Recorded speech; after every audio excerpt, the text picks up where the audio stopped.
चुरा दिल मेरा लिया के हारी पिया चुरा दिल मेरा लिया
तेरी प्रीत ने हमको क्या दिखाया, आप बदनाम करके जगत में हंसाया। चली आई मैं खुद न सोचा न समझा, और लोगों को लगाकर बंसुरी बुलाया। ओ श्री हरिदास के आया क्या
मेरे पे जो ऐसा अदाओं भरी तेरी चितवन जो देखी और दिलों का लुटा जब जरा मुस्कुराया कन्हैया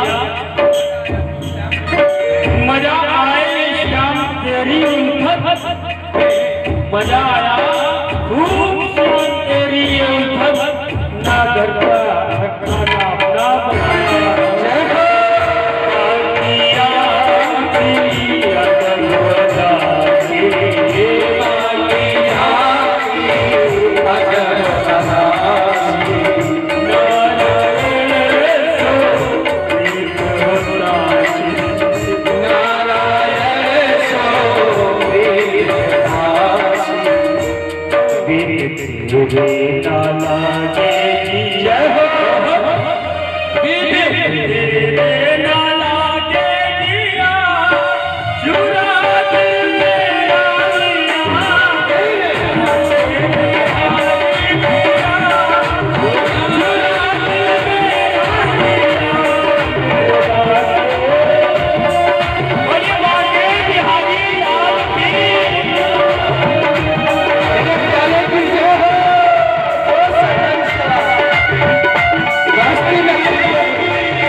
बाकी बिहारी हमारे कैसे लगे हैं आप सबको बात समझ में आई तो क्यों नहीं ताली बजाई? जोरदार ताली बजा दीजिए ठाकुर जी के लिए। अपने हाथों की लकीरों को इनको दिखाइए ताकि जो लकीरें बिगड़ी हुई हैं वो बन जाए, संवर जाए। आपके दुखों को समन कर देंगे, सुखों को ला देंगे। बोले कल्लू सरकार की जय। अभी ये लोग भोजन किए नहीं तो जयकारा करना शुरू बोले बाकी हरिलाल की। देखिए आप लोग जयकारा नहीं लगा रहे हैं, भोजन करके नहीं आए ना? हाँ, सब लोग खीर पूरी छके आए। अच्छा, मतलब अधिक खा लिया, पूरी कचौड़ी ज्यादा बना हुआ है ना। अभी इधर वाले खाए, आप लोग खाए ना? तो जोर से लगाइए जयकारा। राधे राधे, ऐसे नहीं, जोर से बोलना पड़ेगा। राधे राधे, इतनी तेज बोलो, बोलो। अर्थ समझ में आया ना? नहीं, सब दोहे बिल्कुल पका हुआ खड़ा है चारों तरफ। ध्यान नहीं दे रहे हैं मेरी बात। बोलो, कुछ बोलो। जैसे क्या बोलते हैं, खेत में धान बोलो, गेहूं बोलो, दाल बोलो। तो इस प्रकार से प्रभु के नाम का सुमिरन का कुछ स्मरण अपने आप में बोलो, बोलो और बोलो। राधे राधे, राधे राधे जोर से बोलना पड़ेगा। हाँ जी या ना जी, हाँ जी या ना जी, नहीं बोलना आता है ना? हाँ जी, तो राधे राधे बोले। बोले बाकी बिहारी लाल की। हमारे ठाकुर जी महाराज किस किस को प्यारे लग रहे हैं, जरा ताली सेवा कर दीजिए ठाकुर जी के नाम से।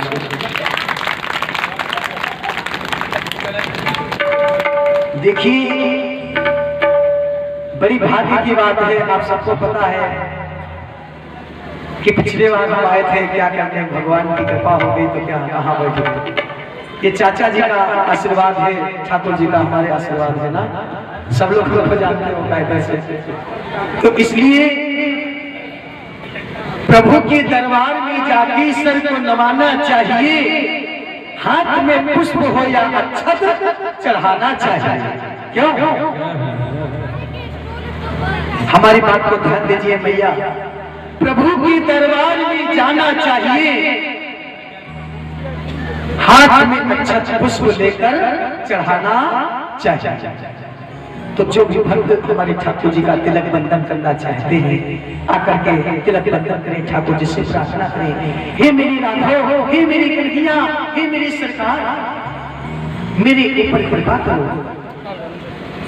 देखिए आज ठाकुर जी की कितनी बड़ी कृपा हुई हमारे आदर्श भैया के ऊपर, पर दिखाई नहीं पड़ रहे हमको आदर्श भैया।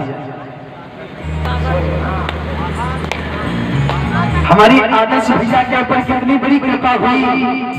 हम जब आए थे पिछले बार 2 बार तो कुछ परेशान थे। हमारे यजमान डॉक्टर साहब इतना दौड़े, पता नहीं कहां कहां गए, कहां से दवा कराया, हिम्मत हारे नहीं, फिर भी प्रभु के चरणों में आके आज उनका कल्याण हो गया।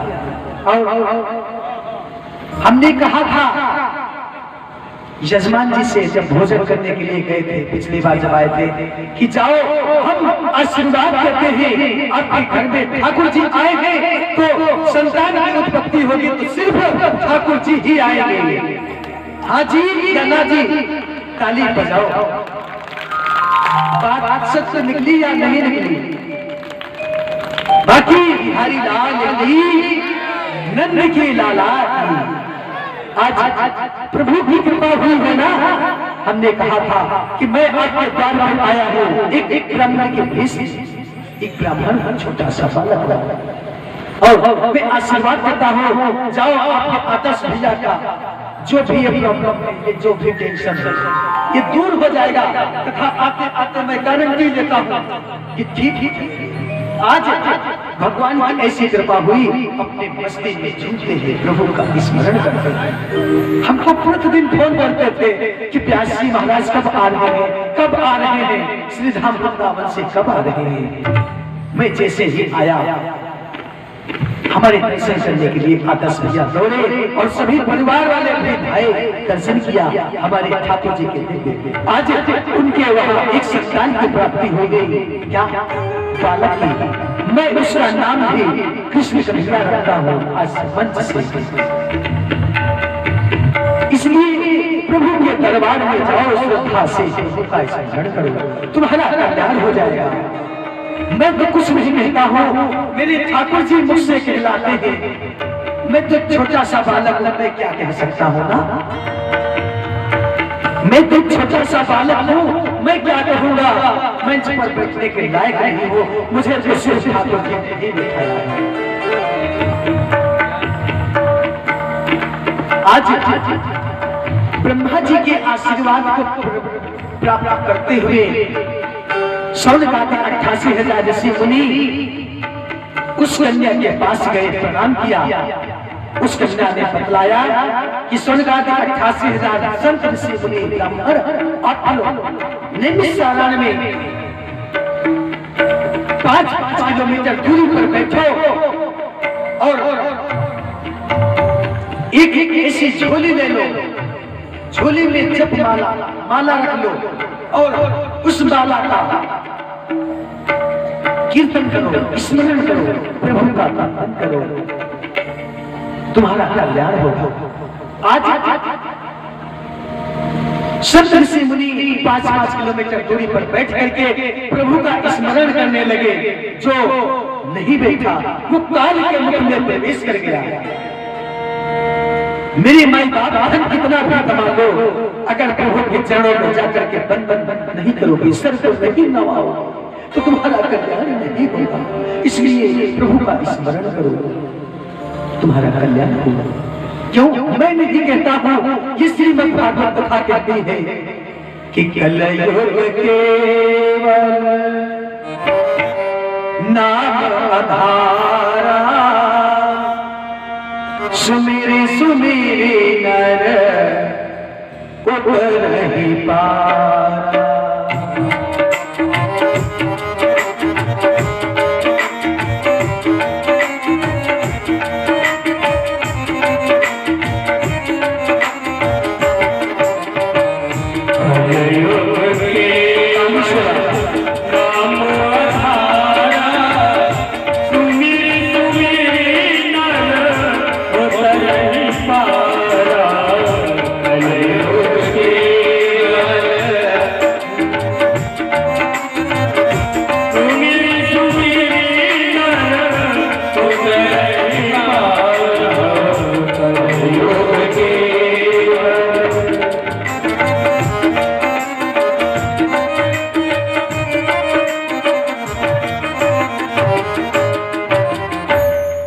स्वामी तुलसीदास जी महाराज रामचरितमानस में लिखते हैं, क्या क्या कहते हैं ना, कलियुग केवल नाम आधारा, सुमिर सुमिर नर तरह पारा। इस कलियुग में आप खेत में बैठे हो या ट्रैक्टर चला रहे हो या बाइक चला रहे हो या साइकिल चला रहे हो या घर में बैठे हो या आराम कर रहे हो, प्रभु का स्मरण कर लो, नाम आधारा, प्रभु का नाम स्मरण करो, तुम्हारा कल्याण हो जाएगा। सतयुग में भक्त जब सत्य बोलता था तो उसका कल्याण होता था। सत्यम परम धीमहि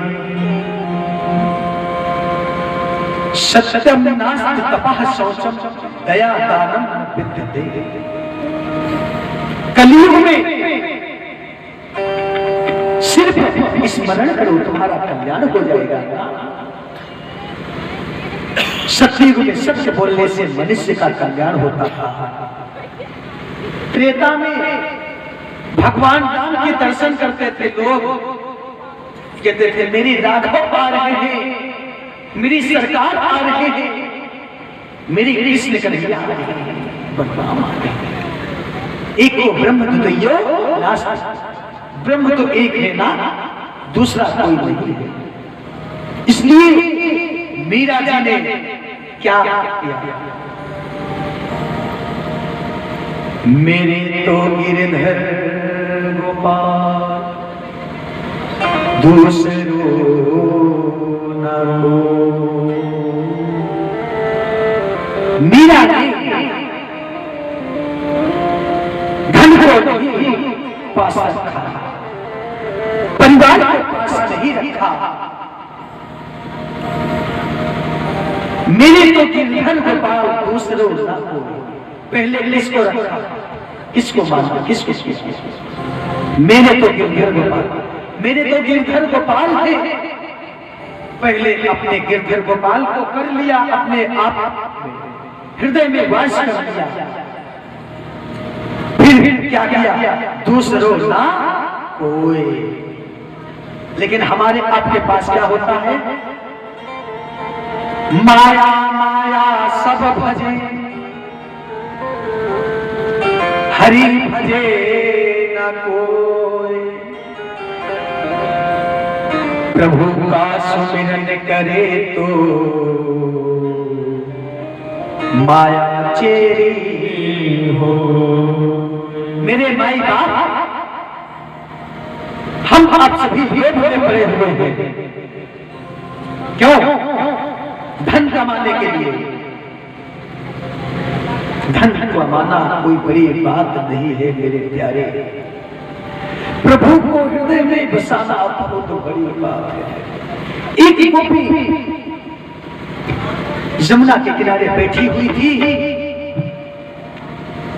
बहुत परेशान थी, ना धन से, ना दौलत से, ना परिवार से। आप समझिए किस चीज से परेशान थी।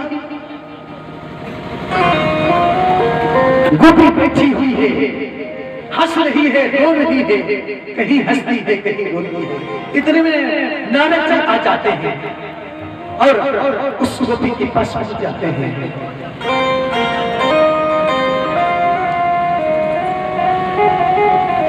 गोपी से बोलते हैं, नारद जी, गोपी आप क्यों उदास हैं? कहीं उदास हो जाती है, कहीं रोने लगती है, क्या है, किस कारण रो रही है? गोपी कहती है, प्रभु ना मुझे धन चाहिए, ना दौलत चाहिए, मुझे ये काला बंसी वाला जगह जगह पर सता रहा है। मैं बोले बाकी बिहारी लाल की। अभी आप लोग 20 मिनट के बाद मयूर भगवान राधा कृष्ण के दिव्य दर्शन करेंगे। 20 मिनट के बाद आज नारद जी गोपी से पूछते हैं, गोपी तू बता, तू क्यों परेशान है? कहीं हंसती है, कहीं गोपी कहने लगी, नारद जी प्रभु मैं इतना परेशान हूं, ये काला काला बंसी वाला ना जाने कहां से आ जाता है, मुझे सताता है। मैं अगर घूमने निकलती हूँ तो मुझे आगे आकर के मेरा हाथ थाम लेता है, कहता है कहां जा रही हो, इस ब्रज को छोड़। मैं आंख खोलती हूँ, सामने देखती हूँ, गायब हो जाता है, दिखता नहीं है मुझे, फिर भी मुझे सताता रहता है। नारद जी कहते हैं, क्या क्यों? मैं खेत में जाती हूँ, खेत में आके पकड़ लेता है। सुबह उठती हूँ, मैं आंख खोलती हूँ तो देखती हूँ सामने मेरे प्रत्यक्ष ये राघव कन्हैया बंसी वाला माखन चोर खड़ा हुआ है मेरे सामने। मुझे क्यों ये परेशान करता है? इससे कहे मुझे मत दिखे, मुझे नहीं चाहिए। बताओ, एक गोपी के अंदर ऐसा भाव है ना। हम आप सभी इतना पूजा पाठ करते हैं कि प्रभु मिल जाए। गोपी इस प्रकार से कहती है, सुबह उठती हूँ मैं, दूध लगाने गाय के पास जाती हूँ, दूध लगा रही हूँ, कान्हा आता है, मटकी हटा देता है और गौ के थन में अपना मुख लगा देता है, सारा दूध पी जाता है, कहीं मटकी गिरा देता है। क्या गोपी इस प्रकार से कहती है।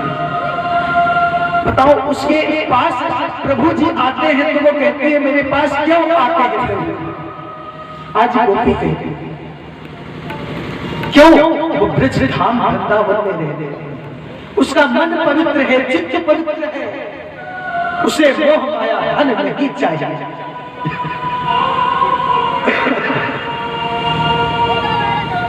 आज उसका कल्याण हो। काल प्याल मुख प्यास तेरा सहित। इस कथा के श्रवण करने से हमारा कल्याण होता है। श्री सूत जी महाराज के वचनों को सुनकर स्वर्ग का 88,000 ऋषि मुनि पूछने लगे, प्रभु विग्रह में प्रवृत्त चंचलता युक्त नारद जी को सप्ताह विधि के श्रवण में श्रद्धा कैसे उत्पन्न हुई? सूत जी महाराज जी से स्वर्गादि 88,000 ऋषि पूछने लगे, प्रभु सूत जी महाराज अब मुझे ये बताइए, नारद जी 6 मिनट के लाया कहीं पर टिकते नहीं है। जितनी देर गौ को दुग्ध किया जाता है, दुग्ध निकाला जाता है, 6 मिनट लगता है, उतने समय पर नारद जी रुकते हैं। और किस सप्ताह भागवत कथा को कैसे श्रवण कर लिया?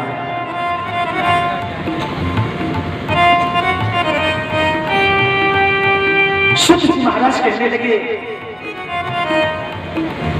संतों ये संत की कृपा होती है, प्रभु का स्मरण करने का फल प्राप्त होता है। मेरे राधा मेरे कल्याण।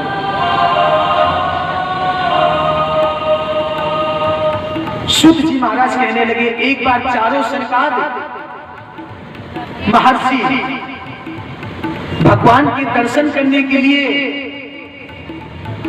सत्संग करने के लिए बद्रिका आश्रम में गए।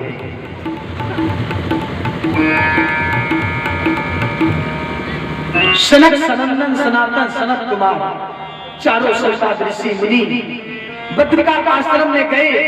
विचार किया कि संतों का दर्शन करूं, कथा को श्रवण करूं, मैं भी धन्य हो जाऊं, जीवन को वहां पर क्या देखा?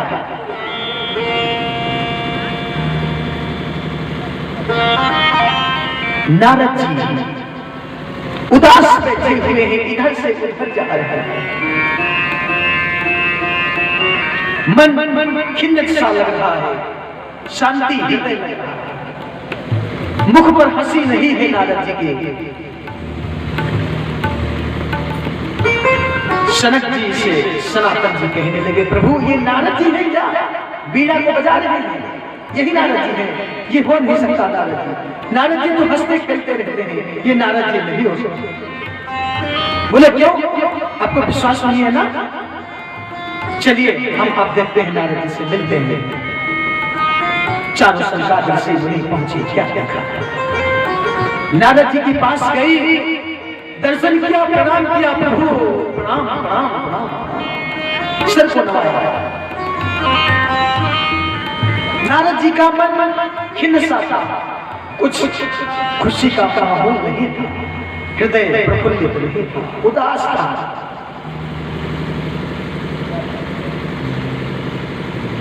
नारद जी कहने लगे, प्रभु मैं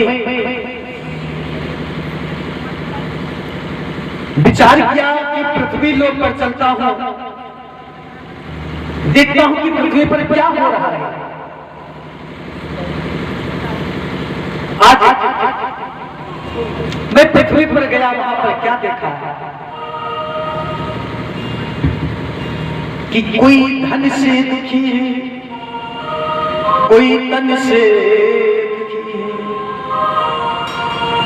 कोई मन से दुखी है,